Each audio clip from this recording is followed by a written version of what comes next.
হরে কৃষ্ণ। জয় জগন্নাথ, বলদেব সুভদ্রা মহারানী কি জয়। তো আজকে আমরা আলোচনা করব শ্রী জগন্নাথ দেবের ভূমিকা সম্পর্কে, জগন্নাথের লীলা কাহিনী ও ইতিহাস। তো ভগবান জগন্নাথ হচ্ছেন ভক্ত বৎসল, তিনি হচ্ছেন গর্বগঞ্জন, আর তিনি হচ্ছেন পতিত পাবন। তো জগন্নাথ তার লীলার মাধ্যমে তার সমস্ত গুণাবলীগুলি তার প্রকাশ করেছেন তিনি। তো আজকে আলোচনা করব যে ভূমিকা সম্পর্কে, যে পুরী ধামে শ্রী জগন্নাথের আবির্ভাব এবং তার বিশেষ রূপ পরিগ্রহ করার কারণ, মানে জগন্নাথের আবির্ভাব সম্পর্কে এবং তার বিশেষ বিশেষ রূপ পরিগ্রহ করার কারণ। তো প্রথমত আমরা শুরু করছি। হরে কৃষ্ণ। ভারতের প্রায় প্রত্যেকে ভগবান জগন্নাথ সম্বন্ধে অবগত। তো পুরী ধামে শ্রী জগন্নাথের বাৎসরিক রথযাত্রা উৎসবে লক্ষ লক্ষ মানুষের সমাগম হয়, ফলে এটি বিশ্বের বৃহত্তম উৎসবগুলির একটিতে পরিণত হয়েছে। তো অবশ্য বিস্ময়ের বিষয়ে খুব স্বল্প সংখ্যক মানুষ জানেন কেন শ্রী জগন্নাথ এমন বিশেষ রূপে প্রকটিত হয়েছেন।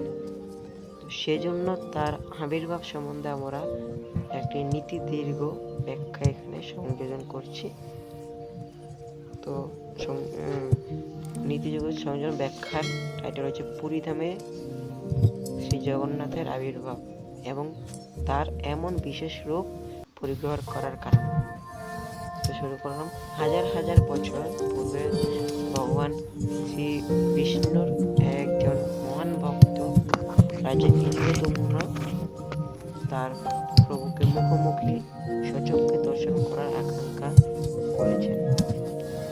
তিনি সংবাদ পান যে ভগবান শ্রী বিষ্ণু নীলমাধব বিগ্রহ রূপে নীলগিরিতে প্রকটিত হয়েছেন এবং তিনি তার পূজারীকে জানিয়েছেন যে তিনি রাজা ইন্দ্রদম্নের দ্বারা রাজকীয় পূজিত হতে চান।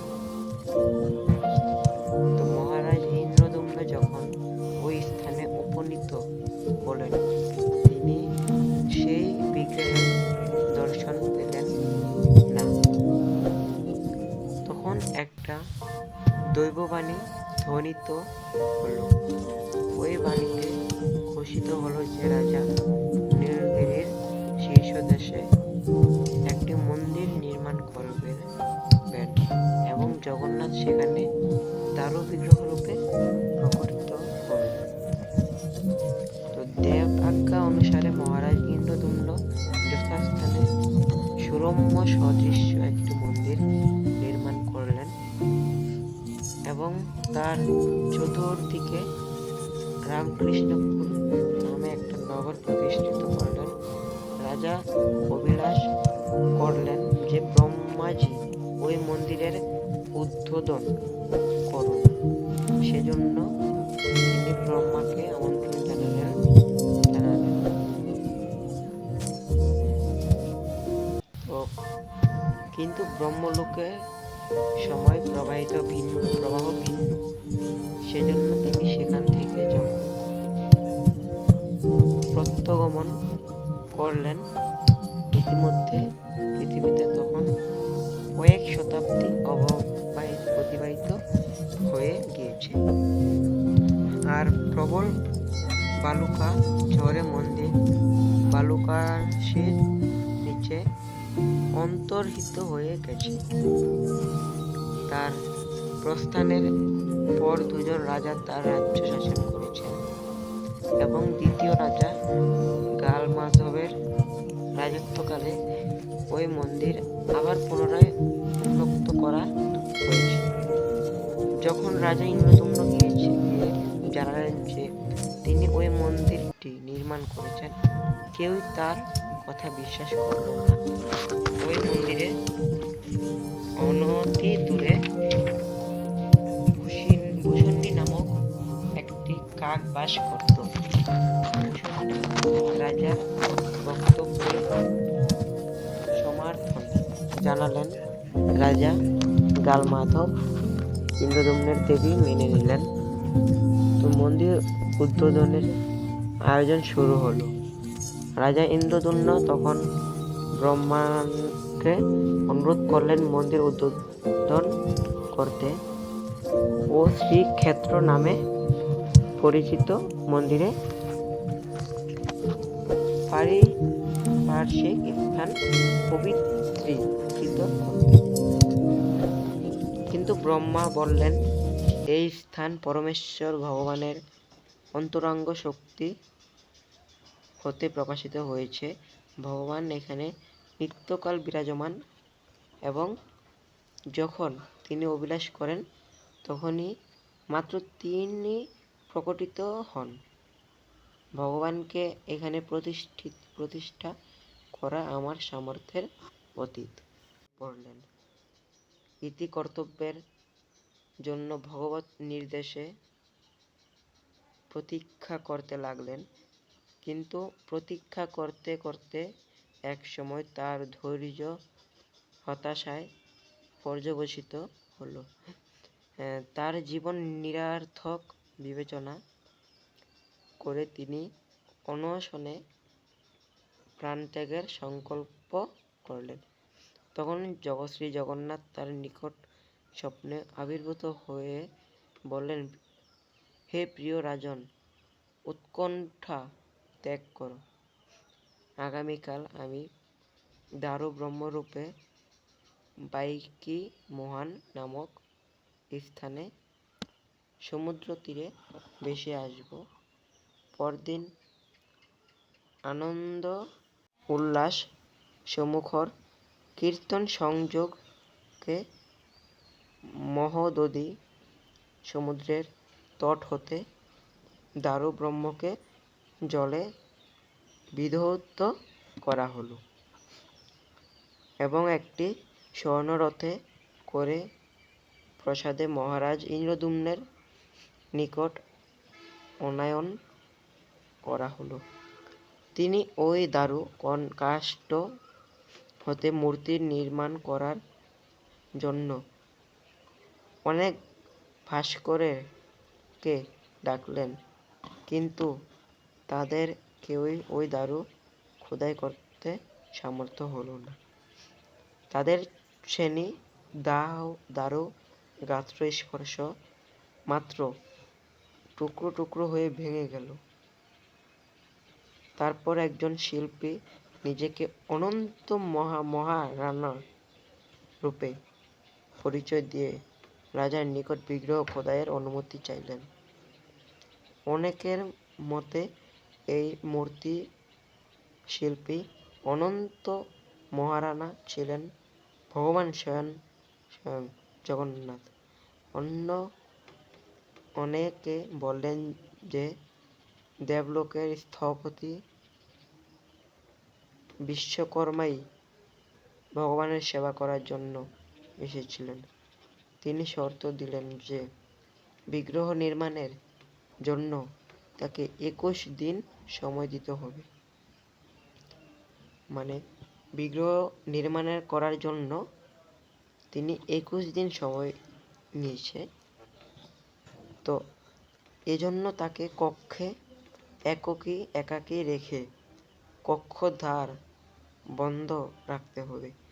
21 দিনের মধ্যে ওই ঘরে কেউ প্রবেশ করতে পারবে না।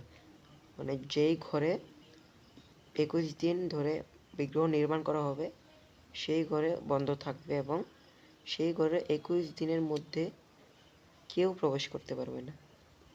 মূর্তি নির্মাণ শুরু হলো। প্রতিদিন রাজা মন্দির কক্ষের দরজা সামনে দিয়ে ব্যাকুল প্রত্যাশা নিয়ে পদচারণা করতেন। কিন্তু 14 দিনে তারা আশা উৎকণ্ঠায় পর্যবসিত হলো, কেননা তিনি ওই শিল্পীর যন্ত্রপাতির শব্দ আর শুনতে পেল না। তার মন্ত্রীরা তাকে বারবার নিষেধ করল, বেকুলিত চিত্ত রাজা দ্বারের তালা ভেঙে ভিতরে ঢুকলেন, কিন্তু সেখানে কোথাও ওই শিল্প ভাস্করের দেখা গেল না। রাজা বললেন, দারু ব্রহ্ম হতে তিনি বিগ্রহ প্রকটিত হয়েছেন, জগন্নাথ, সুভদ্রা এবং বলদেব। আরো কাছাকাছি গিয়ে রাজা লক্ষ্য করলেন যে বিগ্রহ সমূহের হস্তপদ অসম্পূর্ণ রয়ে গিয়েছে। ও হায়! রাজা বললেন, ও হায়, আমি এ কি করব? রাজা তীব্র অনুশোচনা করতে লাগলেন, আমি কেন এত অধৈর্য হয়ে পড়লাম? এখনো বিগ্রহ সমূহের নির্মাণ কার্য অসম্পূর্ণ রয়ে গেছে। মূর্তি শিল্পীও অন্তর্হিত হয়েছেন। আমি একজন মহা অপরাধী। এইভাবে অনুতাপ দগ্ধ হয়ে রাজা আবারও অনশনে প্রাণ ত্যাগের সংকল্প করলেন। রাত্রি প্রথমার্ধ অববাহিত হলে শ্রী জগন্নাথ স্বপ্নে রাজার কাছে আবির্ভূত হয়ে বললেন, আমি এই জড়জগতে আমার ধাম সহ 24 মূর্তিতে অবতীর্ণ হই। আমার কোনো জড় হস্তপদ নেই, কিন্তু আমার অপ্রকৃত ইন্দ্রিয় দ্বারা আমার সেবার্থে আমার ভক্ত প্রদত্ত সমস্ত দ্রব্য গ্রহণ করতে থাকি এবং জগতের মঙ্গলের জন্য আমি এক স্থান হতে অন্য স্থানে গমন করে থাকি। তুমি তোমার প্রতিশ্রুতি ভঙ্গ করেছ, কিন্তু সেটি এই জগতে আমার এই বিশেষ জগন্নাথ রূপ প্রকটিত করার তার একটি অংশ মাত্র, যার দ্বারা বেদের এই উক্তির সত্যতা প্রতিপাদিত হয় যে তার পদ না থাকলেও তিনি গমন করেন এবং হাত ছাড়াও তিনি আহার করতে পারেন। কিন্তু আমি এই রূপে প্রকটিত হলেও যারা আমার ভক্ত তারা আমাকে মুরলীধর শ্যামসুন্দর রূপেই দর্শন করবে। অবশ্য যদি তোমার আমাকে ঐশ্বর্য আড়ম্বর সহকারে আরাধনা করার অভিলাষ হয়ে থাকে, তাহলে কখনো কখনো তুমি আমাকে স্বর্ণ ও রৌপ্য নির্মিত হস্ত পদাদি দ্বারা শোভিত করতে পারো। অবশ্য তুমি নিশ্চিত জানবে যে আমার অঙ্গ প্রত্যঙ্গ সকল রত্নভরণের শোভাস্বরূপ।